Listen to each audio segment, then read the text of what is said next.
Salut. Pour cette seconde vidéo en direct du HAI, j'ai choisi 3 hélicoptères. Le Badass, le Bling Bling et le What the Fuck. On va commencer avec le Badass. Et pour ça, il me faut quelques accessoires.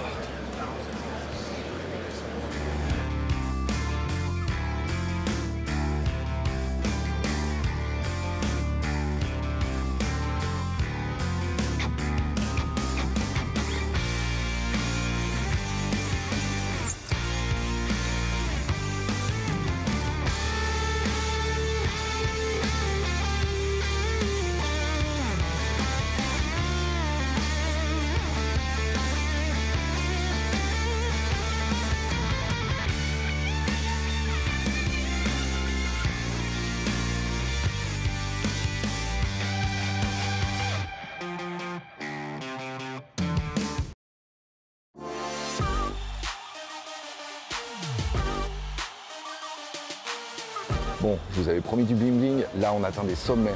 Je voudrais dédicacer cette séquence à mon ami Mathieu Vier de la... Non, c'est un secret. Je vous avais promis un hélico bling bling. Du coup, j'avais prévu des jetons de poker pour jongler et tout. En fait, je sais pas jongler, ça serait ridicule. Et en plus, en fait, il est pas bling bling cet hélico, il est super cool. C'est un hélico qui a été fabriqué par Airbus et qui a été entièrement customisé par Aston Martin. Et Aston Martin et bling bling dans la même phrase, ça marche pas. Je suis avec Xavier Vautrin, qui est le responsable du stand ici. Donc tu détestes les hélicoptères et tu détestes les Aston. Exactement. Exactement. Est-ce que tu peux nous parler un peu de ce qu'on fait ici? Parce que je vois un sigle Aston Martin, clairement.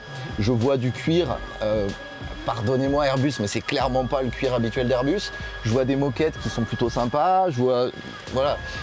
C'est quoi l'histoire? Est-ce qu'en 2020, arriver en hélico, c'est plus assez classe? Maintenant, il faut arriver avec un hélico Aston Martin? Certains clients vont être plutôt low-key et vont vouloir un hélicoptère simplement pour transporter les chiens et les vélos. D'accord. Et d'autres vont vouloir un intérieur assez premium. Sur le 130, l'offre premium supérieure était manquante. Alors on a choisi de partir sur une collaboration. D'accord. Et à quand des designers, genre je sais pas, Eddie Slimane qui viennent et qui disent « Ah, on fait ça dans l'hélico ». Pourquoi pas? En fait, on l'a déjà fait sur le 175 par exemple. Carrément. Le Pegasus Design Studio a designé l'intérieur VIP du 175. C'est réservé aux Airbus ou on peut faire mon petit cabri? Alors, si vous voulez faire votre cabri, à ce moment-là, il faudra rentrer en contact avec Aston Martin ou un autre designer. J'ai bien regardé le film promotionnel de cet hélicoptère. On a une très jolie fille dans une voiture, on a un hélicoptère, ils se rejoignent à la fin et la fille monte côté passager. Est-ce qu'on n'aurait pas pu la faire en pilote? C'était notre idée depuis le début, on a été simplement contraints par le fait qu'on n'avait pas de pilote femme disponible à ce moment. Et ben moi j'en connais plein et je suis sûr qu'elles auraient été ravies de tourner cette pub. Une prochaine fois. Bah écoute, merci beaucoup. Merci beaucoup.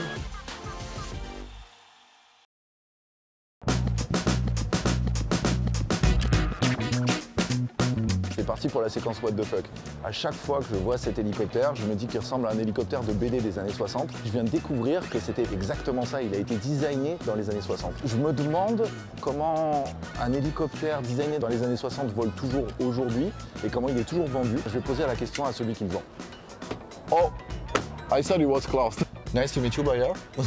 In French, we would say Bayard. Yeah. Is it the same way? Yeah, that's my name. Okay. In French is Bayard. Can you give me the best point on this helicopter?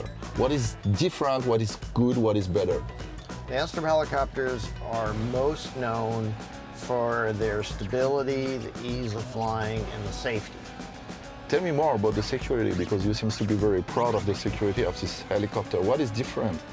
All of the terrible things that helicopters do, such as LTE, ground resonance, dynamic rollover, mass bumping, Enstrom does not do any of that.